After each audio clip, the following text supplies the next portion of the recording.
27 में आज से 13-14 दिन पहले हमारे घर में एक बेबी का जन्म हुआ।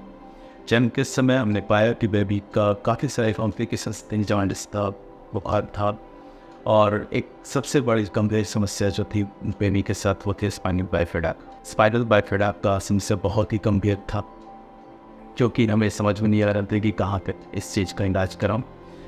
इसी तरह से हम लोग इधर उधर मतलब सर्च कर रहे थे कि टॉप के हॉस्पिटल, टॉप्स के सर्जन्स या टॉप के डॉक्टर से मैं इनका दिखाऊँ। किसी तरह से श्वेता मैम के बारे में सर्वोदय की पेडिस्टल स्पेशलिस्ट है, पता चला मैम के बारे में। हम लोग यहाँ पे आए फरीदाबाद, और यहाँ आने से पहले भी हम लोग और भी कई सारे हॉस्पिटल्स, 2-3 हॉस्पिटल्स दिल्ली के जो टॉप के हैं वहाँ पे भी हमने दिखवाया। वहाँ से बाकी जगहों पे हमें कुछ मतलब पॉजिटिव रिस्पॉन्स नहीं मिला, जो कि केस क्रिटिकल था। फाइनली हमने दूसरे दिन सर्वोदय अस्पताल ना करके मैम को दी कि हमारी बच्ची को ठीक कर दीजिए। मैम ने अच्छे से अच्छे प्रिकॉशंस ले करके 5 दिन का ऑब्जर्वेशंस में इसको ट्रीट किया, सर्जरी किया और इस हमारी बच्ची को ठीक कर दिया। और फाइनली आज हमारा डिस्चार्ज है 5 दिन के बाद। और सबसे पहले मैं ठीक होने के बाद श्वेता मैम को कोटि धन्यवाद देना चाहता हूँ, जो उन्हें वाइफ ने जन्म दिया बट जीवन श्वेता मैम ने दिया। यहाँ के नर्सिंग स्टाफ को भी मैं कोटि धन्यवाद करना चाहता हूँ, जिन्होंने मैंने खुद देखा कि ये अपने बच्चे के जैसा यहाँ के बच्चे जो एडमिट होते हैं NICU में वैसा ट्रीटमेंट करते हैं। ओवरऑल थैंक्स टू एवरीवन, और सर्वोदय अस्पताल को मैं नमन करता हूँ। ऐसा अस्पताल आज हम अपने बच्चे को यहाँ से 6 मंथ के लेके चलते हैं। Hello, myself Dr. Shweta. I am consultant pediatric surgeon at Sarvodaya hospital Faridabad. आज हम बात करेंगे एक बच्ची, 12 दिन की बच्ची सृष्टि, जो हमारे पास बिहार से आई और उसके पीठ में एक फोड़ा था जो जन्म से ही था, और इसकी ट्रीटमेंट के लिए वो हमारे पास आई।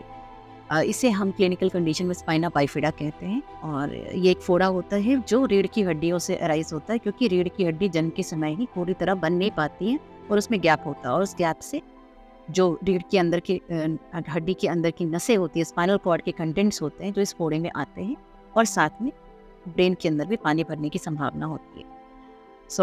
इस कंडीशन के साथ ये बच्ची आई और हमने इसका एग्जामिन किया। एग्जामिन करने के बाद कुछ जांचें हुई, MRI हुई, उसके बाद इस बच्ची को ऑपरेशन के लिए हमने लिया। ये काफ़ी ही इंट्रिकेट सर्जरी होती है, क्योंकि इसमें सब कुछ बच्चे के स्पाइनल कॉर्ड के कंटेंट्स और सारी चीज़ें काफ़ी डेलिकेट होती हैं, तो it needs a lot of delicate handling, क्योंकि इस दौरान कुछ भी चूक नहीं होनी चाहिए, वरना बच्चे की नसें डैमेज होने की चांसेस होती हैं और साथ में ब्रेन में इन्फेक्शन होने की चांसेस होती हैं। तो इसके लिए हमने बच्चे को लिया और ये सर्जरी सक्सेसफुल यहाँ पे की गई, और बच्चे की रिकवरी भी बहुत अच्छी रही। 4-5वें दिन पे हमने बच्चे को डिस्चार्ज किया। अभी बच्ची 1 महीने से हमारे फॉलोअप में है, जिसे काफ़ी अच्छा प्रोग्रेस शो कर रही है, उसे किसी भी तरह की कोई तकलीफ नहीं है। रिगार्डिंग स्पाइना बाइफिडा, ये एक जन्म से होने वाली कंडीशन होती है। बच्चा जब गर्भ में होता है तभी पता लग जाता है, क्योंकि उसमें जो वर्टिब्रा, जो बैकबोन होता है, उसकी फ्यूजन सही नहीं हो पाती है, और इसी वजह से वहाँ से जो अंदर की नसें होती हैं और स्पाइनल जो फ्लूइड होता है वो इस फोड़े में आता है। बहुत सारे बच्चे क्योंकि नसों की इन्वॉल्वमेंट की वजह से, इस कंडीशन की वजह से विकलांग पैदा होते हैं। तो हमें, जब हम बच्चे को, कोई भी बच्चा जो हमारे पास स्पाइना बाइफिडा का आता है, उसका एग्जामिनेशन इज़ वेरी इंपॉर्टेंट, क्योंकि अगर बच्चे में पहले से नसें डैमेज है तो उसको हम रिकवर नहीं कर सकते हैं। तो ये पेरेंट्स की काउंसलिंग के लिए बहुत इंपॉर्टेंट होता है कि आप जब किसी भी बच्चे को देख रहे हो तो उसे आप सही तरीके से गाइड करो कि इसके क्या आगे के प्रोग्नोसिस है और बच्चा किस तरह से नॉर्मल लाइफ जी सकता है। तो इस बच्चे का सक्सेसफुली ट्रीटमेंट हुआ, और अभी तक की जो भी फॉलोअप में बच्ची काफ़ी अच्छा प्रोग्रेस कर रही है। तो this is the information that spina bifida is a problem which has to be taken very thoroughly by a person who is expert and who has all the expertise to deal with the situations associated with it.